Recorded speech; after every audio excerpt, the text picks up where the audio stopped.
Previous video में हमने glucose व फ्रक्टोज की रिएक्शंस का तुलनात्मक अध्ययन किया था।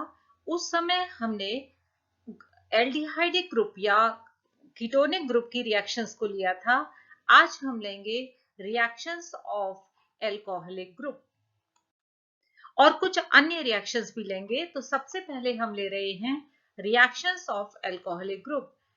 जब ग्लूकोज या फ्रक्टोज को मिथाइल अल्कोहल और ड्राई HCl के साथ गर्म किया जाता है, रिएक्ट किया जाता है, तो अल्फा व बीटा मिथाइल ग्लूकोसाइड बनता है।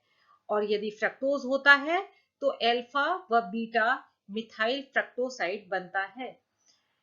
इसमें मिथाइल अल्कोहल एक नए OH ग्रुप, ये नया OH ग्रुप डेवलप होता है, उसका मिथाइलेशन करता है।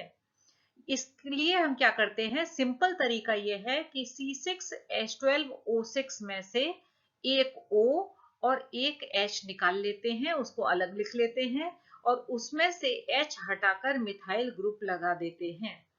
यह न्यूली फॉर्म्ड OH ग्रुप पर अटैक करता है, उसका मिथाइलेशन करता है। यदि हम ग्लूकोज का रिएक्शन मिथाइल सल्फेट से NaOH की प्रेजेंस में करें तो ऑलरेडी एग्जिस्टिंग जो मिथाइल अल्कोहलिक ग्रुप होते हैं, जो कि 5 होते हैं, क्योंकि यह पेंटा हाइड्रोक्सी कार्बोहाइड्रेट है, तो पांचों हाइड्रोक्सी ग्रुप इसमें मिथाइलेट हो जाते हैं। तो ये देखिए, यहाँ पर CHO CH3 है और यहाँ पर CH2OCH3 है, तो इसे हम कहेंगे पेंटा मिथाइल ग्लूकोज। फ्रक्टोज में भी 5 हाइड्रोक्सी ग्रुप है, एक हाइड्रोक्सी ग्रुप यहाँ, 3 यहाँ और एक यहाँ। ये सारे के सारे मिथाइलेट हो जाते हैं, यानी CH2OCH3, CHOCH3 whole thrice, CH2OCH3। यही रिएक्शन है जिसके फलस्वरूप हम यह पता लगाते हैं कि इसमें 5 हाइड्रोक्सी ग्रुप होते हैं। इसी प्रकार इन दोनों रिएक्शन से भी हम ग्लूकोज के स्ट्रक्चर डिटर्मिनेशन में यह सिद्ध करेंगे कि ग्लूकोज में 5 हाइड्रोक्सी ग्रुप होते हैं, क्योंकि ग्लूकोज 5 मॉलिक्यूल PCl5 से रिएक्शन करता है और ये बनाता है पेंटा क्लोरोग्लूकोज, यानी CHO CHCl4 CH2Cl, पांचों OH हट जाते हैं और क्लोरीन लग जाता है। इसी प्रकार फ्रक्टोज भी 5 मॉलिक्यूल PCl5 से रिएक्शन करता है और पेंटा क्लोरोफ्रक्टोज बनाता है। यदि हम ग्लूकोज की रिएक्शन एसिटिक एनहाइड्राइड से करते हैं तो वही OH ग्रुप एसिटाइलेट हो जाते हैं, ये बनाएगा CHO CH3 whole 4 CH2OCO CH3, यानी इसका नाम होगा ग्लूकोज पेंटा एसीटेट। हम एसिटाइल ग्रुप को CH3CO से भी लिखते हैं, यानी यहाँ COCH3 लिखा हुआ है, आप इसके स्थान पर AC भी लिख सकते हैं। फ्रक्टोज भी 5 मॉलिक्यूल एसिटिक एनहाइड्राइड के साथ रिएक्शन करता है और फ्रक्टोज पेंटा एसीटेट बनाता है। इन सभी रिएक्शन से हम आगे ये सिद्ध करेंगे कि ग्लूकोज में 5 हाइड्रोक्सिल ग्रुप होते हैं। एक और बहुत इंपॉर्टेंट रिएक्शन ले रहे हैं, जो है हाइड्रोआयोडिक एसिड के साथ। इस रिएक्शन का उपयोग स्ट्रक्चर डिटर्मिनेशन में भी होगा। तो ये क्या होती है, हाइड्रोआयोडिक एसिड एक बहुत ही स्पेशल रिएजेंट होता है, जो कि अल्फा हाइड्रोक्सी एल्डिहाइड या कीटोन या 1,2 ग्लाइकॉल यदि हो तो उसके कार्बन कार्बन बॉन्ड को ब्रेक कर देता है, और हर कार्बन कार्बन बॉन्ड ब्रेक करने में एक HiO4 मॉलिक्यूल का उपयोग होता है। तो देखिए, ग्लूकोज में यदि हम इन दोनों को यदि कंसीडर करें तो इसे हम कहेंगे अल्फा हाइड्रोक्सी एल्डिहाइड, क्योंकि ये एल्डिहाइड है और यहाँ हाइड्रोक्सी ग्रुप है, और इन दोनों को हम कंसीडर करेंगे एज 1,2 ग्लाइकॉल। तो हर ये कार्बन कार्बन बॉन्ड को ब्रेक कर देगा। तो इस प्रकार 5 मॉलिक्यूल हाइड्रोआयोडिक एसिड के लगेंगे। दूसरी बात बहुत इंपॉर्टेंट ये है कि यदि CHO ग्रुप हो या सेकेंडरी अल्कोहलिक ग्रुप हो तो वो फॉर्मिक एसिड में कन्वर्ट होता है, यदि कीटोनिक ग्रुप हो तो वो कार्बन डाइऑक्साइड में कन्वर्ट होता है, और यदि CH2OH ग्रुप हो तो फॉर्मल्डिहाइड में कन्वर्ट होता है। तो यहाँ हम देखते हैं कि ये फर्स्ट कार्बन CHO है और बाकी सेकंड से फिफ्थ तक CHOH है। तो ये दोनों के सारे किस में कन्वर्ट होंगे? फॉर्मिक एसिड में।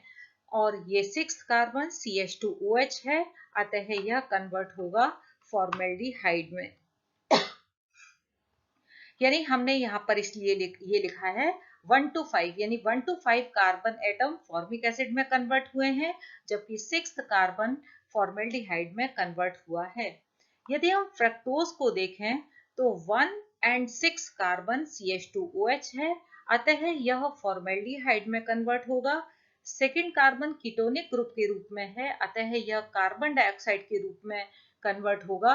और third, fourth and fifth carbon formic acid में कन्वर्ट होगा। यानी फ्रक्टोज का यदि हम हाइड्रोआयोडिक एसिड से रिएक्शन कराएं तो 3 molecule formic acid, 2 molecule formaldehyde और 1 मॉलिक्यूल कार्बन डाइऑक्साइड का प्राप्त होगा।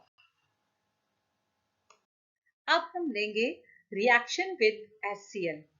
यदि ग्लूकोज या फ्रक्टोज की रिएक्शन डाइल्यूट HCl से कराई जाती है तो पहले 5 हाइड्रोक्सी मिथाइल फर्फ्यूरल बनता है। जैसा कि हम पहले हेट्रोसाइक्लिक कंपाउंड में भी बता चुके हैं, फ्यूरेन पर यदि CHO ग्रुप लगा होता है तब उसे हम फर्फ्यूरल कहते हैं, और इसमें 5 पोजीशन पर हाइड्रोक्सी मिथाइल ग्रुप और लगा हुआ है तो इसे हम कहेंगे 5 हाइड्रोक्सी मिथाइल फर्फ्यूरल। इसकी रिएक्शन हम डायरेक्ट कंसंट्रेट HCl से करें या हम ग्लूकोज की रिएक्शन डायरेक्ट कंसंट्रेट HCl से करें तो हमें प्राप्त होता है लिवुलिनिक एसिड, यानी CH3 CO CH2 CH2 COOH। ये लिवुलिनिक एसिड है। यानी ग्लूकोज या फ्रक्टोज तनु HCl के साथ, डाइल्यूट HCl के साथ 5 हाइड्रोक्सी मिथाइल फर्फ्यूरल बनाता है और कंसंट्रेट HCl के साथ लिवुलिनिक एसिड बनाता है। यदि हम इसका फर्मेंटेशन करें तो ग्लूकोज और फ्रक्टोज दोनों ही ईस्ट की प्रेजेंस में इथाइल अल्कोहल और कार्बन डाइऑक्साइड बनाता है। जैसा कि आपको पता है, कहते हैं ना हम अंगूर की शराब, तो ग्रेप्स को जब हम फर्मेंट करते हैं तो इथेनॉल बनता है और उसमें बुदबुदाहट आप देखते होंगे, वो किसकी वजह से होती है? कार्बन डाइऑक्साइड की वजह से। यदि हम ग्लूकोज या फ्रक्टोज को कैल्शियम हाइड्रोक्साइड, इसको हम कहेंगे लाइम वाटर, या हम इसकी रिएक्शन करें बेराइटा वाटर से। बेराइटा वाटर का फॉर्मूला होता है BaOH होल ट्वाइस। तो चाहे हम लाइम वाटर से रिएक्शन करें या बेराइटा वाटर से करें, एक सा ही कंपाउंड बनता है, बस नाम थोड़ा सा फर्क होगा। तो लाइम वाटर के साथ ये बनाएगा कैल्शियम ग्लूकोसेट, और फ्रक्टोज होगा तो बनाएगा कैल्शियम फ्रक्टोसेट। और यदि हम बेराइटा वाटर से रिएक्शन करें तो ग्लूकोज बनाएगा बेरियम ग्लूकोसेट और फ्रक्टोज बनाएगा बेरियम फ्रक्टोसेट। अब इसकी हम एक और बहुत ही इंपॉर्टेंट रिएक्शन बता रहे हैं, वो है with dilute NaOH। Dilute NaOH की प्रेजेंस में चाहे हम ग्लूकोज को लें चाहे हम फ्रक्टोज को लें, दोनों ही कुछ समय बाद ग्लूकोज, फ्रक्टोज और मेनोज के मिश्रण में चेंज हो जाते हैं। यानी एक ऐसा मिक्सचर बनता है जिसमें ग्लूकोज भी होता है, फ्रक्टोज भी होता है और मेनोज भी होता है। इस रीअरेंजमेंट को हम कहते हैं लॉब्री डी ब्राइन वान अल्बर्टा एकेंस्टीन रीअरेंजमेंट, लेकिन ये नाम बहुत बड़ा है, शॉर्ट में हम इसे कहते हैं एकेंस्टीन रीअरेंजमेंट। ये कुछ इस प्रकार होता है, जैसे ये ग्लूकोज है, सी तो फर्स्ट कार्बन पर क्या होगा? CHO ग्रुप होगा, हमने कुछ इस प्रकार लिखा है CH और डबल बॉन्ड को O को यहाँ लिख दिया है, और सेकंड कार्बन पर H और OH इसी प्रकार होते हैं। तो देखिए डबल बॉन्ड यहाँ से यहाँ आएगा और H यहाँ से यहाँ चला जाएगा, तो ये क्या चीज हो गई? OH हो गया। यहाँ कार्बन कार्बन के बीच में डबल बॉन्ड आ गया, यहाँ OH है ही क्योंकि H तो यहाँ से यहाँ पहुंच गया। तो यहाँ पर इस केस में OH और ये OH दोनों एक दूसरे के अपोजिट हैं और दो OH ग्रुप हैं, इसलिए हम इसे कहते हैं ट्रांस डाइऑल। अब इसके बाद क्या होगा, डबल बॉन्ड यहाँ से यहाँ आएगा और H यहाँ से यहाँ चला जाएगा, तो ये क्या हो गया CH2OH और यहाँ क्या रह गया C डबल बॉन्ड O। ये क्या चीज हो गई, फ्रक्टोज। अब फिर से रीअरेंजमेंट होगा, तो